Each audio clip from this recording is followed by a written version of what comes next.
भाभी से कहासुनी होने के चलते छात्रा ने नहर से कूदकर जान दे दी। शहर में दशहरा को लेकर खास तैयारियां चल रही हैं। इस बार क्या विशेष किया जा रहा है, आपको आगे बताएंगे। इसके अलावा भी बरेली से जुड़ी अन्य महत्वपूर्ण खबरें हैं। जानने के लिए जुड़े रहिए बुलेटिन के अंत तक। नमस्कार, मेरा नाम है मेघा और आप देख रहे हैं द लीडर हिंदी। अब खबरें विस्तार से। शाही थाना क्षेत्र के गांव अनंतपुर के रहने वाले 30 वर्षीय लालता प्रसाद एक इलेक्ट्रीशियन थे। 21 सितंबर को गांव के रहने वाले वेदपाल का मोबाइल फोन गिर गया था। वेदपाल को शक था कि गिरा हुआ मोबाइल फोन लालता प्रसाद को मिला है। इसको लेकर साजिश के तहत वेदपाल अपने साथी भूरा, पप्पू, राजपाल और ज्ञानी समेत अन्य के साथ मिलकर लालता प्रसाद को जंगल में ले गया, जहाँ उसके साथ आरोपियों ने मारपीट की। आरोपियों ने लाठी डंडे के साथ ही धारदार हथियार से हमला भी किया, जिसके बाद युवक को मृत समझकर छोड़कर फरार हो गए थे। सूचना पर पहुंचे परिजनों ने युवक को निजी अस्पताल में भर्ती कराया, जहां उसकी हालत में कोई सुधार नहीं हुआ। पैसों के अभाव में उसे जिला अस्पताल में परिजनों ने भर्ती कराया, जहां उसकी देर रात मौत हो गई। सूचना पर पहुंची पुलिस ने शव को कब्जे में लेकर पोस्टमार्टम के लिए भेज दिया है। थाना प्रभारी ने बताया कि मामले में 3 आरोपियों को गिरफ्तार कर जेल भेज दिया गया है। वेदपाल और ज्ञानी फरार है, जल्द ही उन्हें भी गिरफ्तार कर जेल भेजा जाएगा। नाम है आपका? मोहनलाल। कहाँ रहते हो? आनंदपुर। थाना कौन सा लगता है? शाही। ये कौन थे? लालता प्रसाद आपके कौन थे? हमारे भाई चचे। कैसे मौत हुई, क्या वजह रही? ये मतलब जो था उसका एक श्याम सिंह का मोबाइल कहीं गिर गया था, अच्छा तो ये कह रहा है इसको मिल गया है। अच्छा। तो इसको शराब गांव घर से ले गए बुला के। पहले कब लेके गए थे? उसी दिन 21 तारीख के लिए घर से बुला के ले गए जंगल में के लिए। उस जंगल में शराब पिलाई, फिर उसके लिए लाठी डंडों से और धारदार हथियारों से उस पर वार करा। किन लोगों ने वार करा? क्या नाम? वही पप्पू और का नाम भूरेलाल उर्फ राजपाल और देव सिंह, एक नन्हे, एक दूसरा है ज्ञानी। अच्छा। हाँ तो मारपीट की थी? हाँ, मारपीट करी, धारदार हथियारों से भी वार करा। सब में ये काटे थे। फिर क्या हुआ? फिर क्या नाम, यहाँ जिला अस्पताल लाए। पहले थाने ले गए वहाँ शाही, फिर थाना शाही में रिपोर्ट दर्ज कराई। उनने रेफ़र किया वहाँ के लिए खिरका के लिए। खिरका से डिस्ट्रिक्ट लाए, डिस्ट्रिक्ट वालों ने मना कर दिया, बोले कि क्या नाम वहाँ ले जाओ। फिर भास्कर में ले गए, भास्कर में करीब चला 5-6 दिन इलाज, वहाँ भी मना कर दिया। फिर मेडी सिटी में मतलब इलाज के लिए उनने भेजा कि वहाँ भर्ती करा लो। वहाँ से फिर कल रेफ़र करा के मेडिकल कॉलेज ले जा रहे हैं लखनऊ। वहाँ रास्ते में दम तोड़ दिए। भाभी से हुई मामूली कहासुनी के बाद छात्रा ने नहर में छलांग लगाकर जान दे दी। देर रात तक नहर में उसका शव नहीं मिला। सुबह छात्रा को दोबारा तलाश किया गया तो नहर से उसका शव बरामद हुआ। पुलिस ने शव को कब्जे में लेकर पोस्टमार्टम के लिए भेजा है। भूता थाना क्षेत्र के गांव मुरावपुरा के रहने वाले चंद्रपाल मेहनत मजदूरी करते हैं। चंद्रपाल की 18 वर्षीय बेटी आरती इंटर की छात्रा है। सोमवार को उसकी अपनी भाभी और मां मीरा देवी से किसी बात को लेकर मामूली कहासुनी हो गई थी, जिससे नाराज होकर आरती घर से चली गई थी। काफी खोजबीन करने के बाद गांव में नहर के किनारे आरती की चप्पल और दुपट्टा मिला था, जिसके बाद से ही पुलिस और ग्रामीण आरती को नहर में तलाश कर रहे थे। कार्यभार ग्रहण करते ही नई मंडल आयुक्त संयुक्ता समद्दार ने मंगलवार को जिला अस्पताल का औचक निरीक्षण किया। सबसे पहले वह जिला अस्पताल के ओपीडी में पहुंची। उन्होंने लाइन में लगे मरीजों से जानकारी ली कि अस्पताल में उन्हें किसी तरह की कोई परेशानी तो नहीं है। इस दौरान मरीजों ने उन्हें अपनी समस्याओं से अवगत कराया। इसके बाद वह जिला अस्पताल की पैथोलॉजी लैब में गई। वहां उन्होंने स्टाफ से जानकारी ली कि किस किस प्रकार की जांचों को किया जा रहा है। जिला अस्पताल के इमरजेंसी वार्ड में भी मरीजों से इलाज के बारे में पूछा।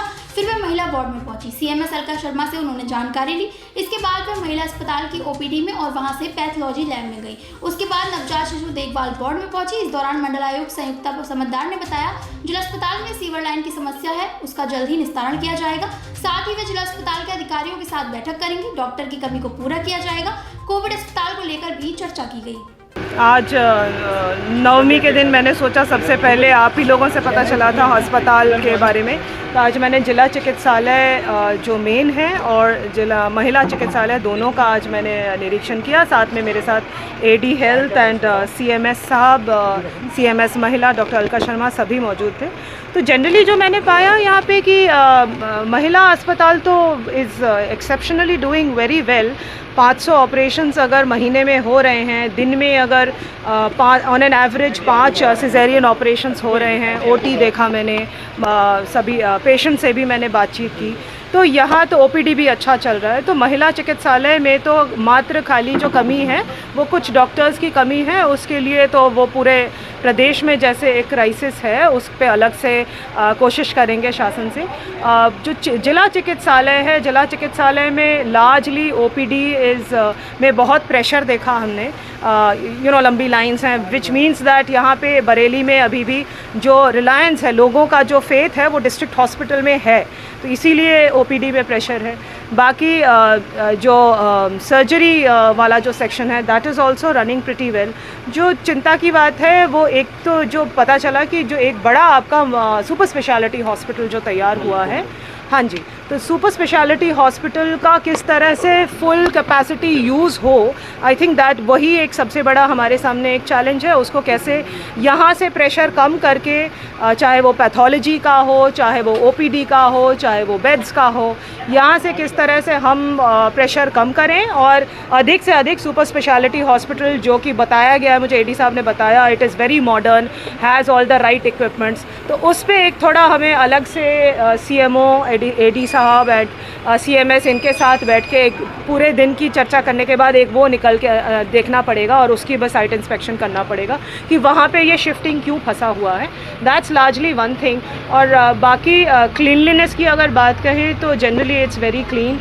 एक जगह रोड थोड़ी धसी हुई है और सीवर का प्रॉब्लम CMS साहब ने बताया है, तो वो नगर निगम के साथ टाई अप करके, ये कोऑर्डिनेशन वाले इश्यूज़ हैं, इस पे ज़रूर टाई अप करके देखते हैं कि क्या उचित समाधान उसका निकलता है। शारदीय नवरात्रि का आज आखिरी यानी 9वां दिन है। ऐसे में माता रानी का पूरे 9 दिन का व्रत रखने वाले भक्तों ने मंगलवार को महानवमी पर कुल देवी की पूजा अर्चना की। घर, पंडाल और देवी माँ के मंदिरों में माँ के स्वरूप के रूप में कन्याओं को भोजन कराकर भक्त नवरात्रि पर्व का समापन कर रहे हैं। कालीबाड़ी स्थित दुर्गा मंदिर में नवरात्र समापन पर सैकड़ों कन्याओं को भोजन कराया गया। कन्याओं का कुमकुम लगाकर पूजन किया गया।